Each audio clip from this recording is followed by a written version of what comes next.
When considering buying a backpacking stove, there's a lot of things to consider. One of those things is where you're going, how long you're going to be there, and the type of fuels that are available. If you're traveling in some parts of the world, white gas is not an available fuel. So if all you bring with you is a white gas stove, you might find yourself in trouble. So a little bit of research can go a long way in avoiding mishaps in other parts of the world. But for the most part, white gas is very convenient, very comfortable, easy to find in this part of the world. So an example of a white gas stove might be something like this little Svei stove. Really rips out, it's a nice loud roar. All you do is put some white gas in it, prime it, and away it goes. It really roars. Been using stoves like this for years and years.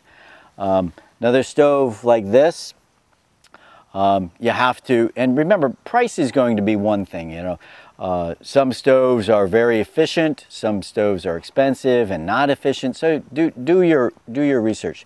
This is a dual fuel stove, and then it will use a couple of different types of fuel, so that if you run out of one type, you might not be stuck. You could use like a regular type gas.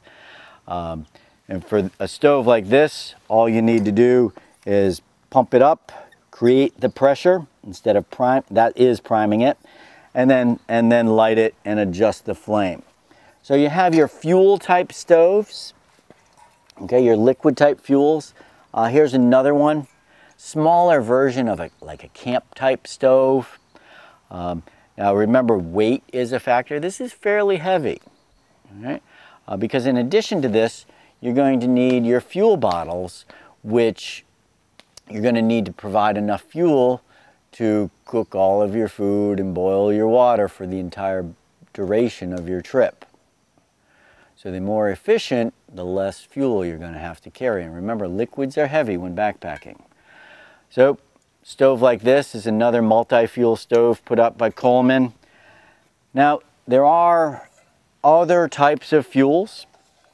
This is a prepackaged fuel canister type stove. And in this canister, there's propane and butane mixed. Okay?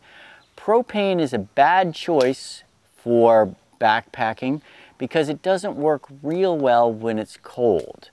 But when you add butane to that propane, it works pretty well in cold temperatures. The disadvantage of this is when you're all done, you still have all of this waste. So you're still going to have to carry out this waste canister. And it really serves you no purpose other than just taking up space. But it is a good choice for a stove. Easy, lightweight. Sometimes the fuels for some of these special type stoves are hard to find in faraway places. So just beware, or make sure that you always have enough. Along with your stoves, you're going to need a good cook kit. But that's something else that you want to consider. So thanks again. Safe adventures.